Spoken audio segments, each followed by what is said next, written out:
This conference is not only about learning new technology, it is all about deployment.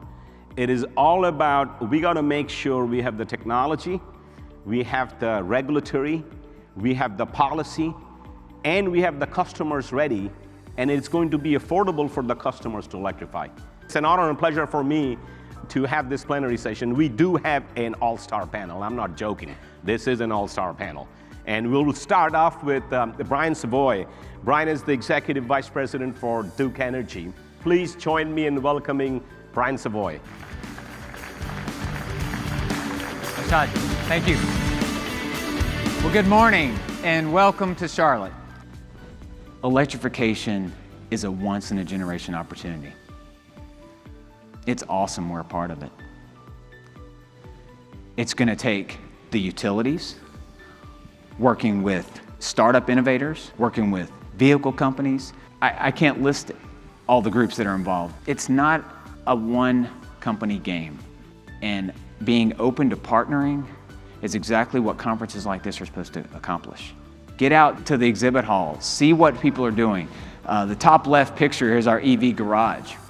That's an experience where customers can see what it might be like to own an EV and what offerings Duke Energy is showing to you so that you can remove that friction that might be holding you back. We will have the grid ready.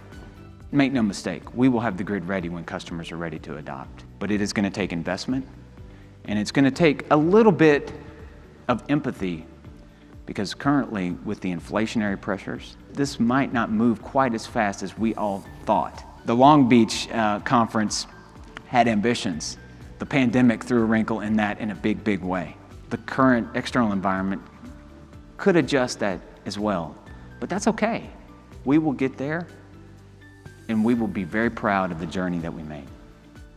With that, I'm gonna turn it back to Arshad. Thank you. Let's start with the electric utilities. What would be your key suggestion, advice to electric utilities, since they are going to be the platform through which a lot of these things will be integrated?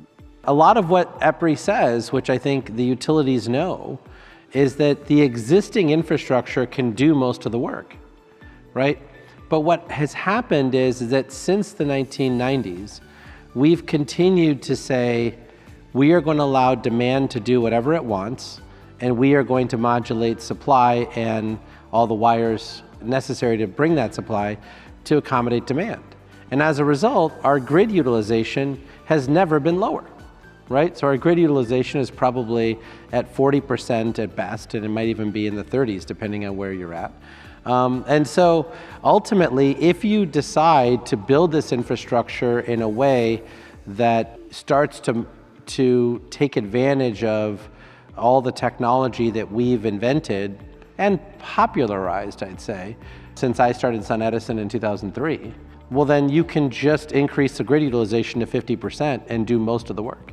Right now, there's going to be some improvements in distribution and transmission required, but I think we all know that we've invested heavily in transmission distribution in the last 15 years already. So it's not that we don't have case studies. I just think that the discipline required to make sure that we do what really amounts to, I think we're talking about roughly $40 billion of investment to be able to meet the president's goal of 500,000 plugs, right? And you've got $7.5 billion coming from us. You've got make-ready investments being done by the utility. But there's still a big gap of dollars that are coming from the private sector. And so there's a way to do that that leverages the existing infrastructure. And then there's a way to do that that just makes everything much worse and makes everything much more expensive. And so hopefully the goal is to make things much better and not make things much worse. How do you see DOE and the government looking into energy security from this transition so that more of the supply chain is coming either locally or places that will enhance energy security? If you're talking about where we're going to be in 2030, we have to be at 20x where we are today, right? And so they're dominating 5% of the market of 2030, right? And so the entire trajectory between now and 2030 is not already foretold, right?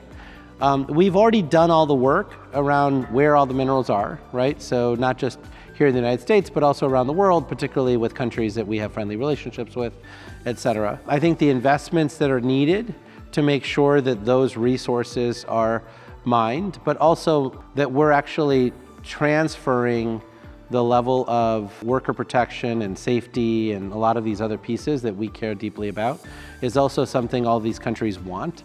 And so I think when you think about where we are, we have a lot of solutions, and we've got $6 billion of loan applications and loan programs office already on critical minerals.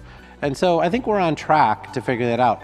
I think the other piece of this is also, again, planning.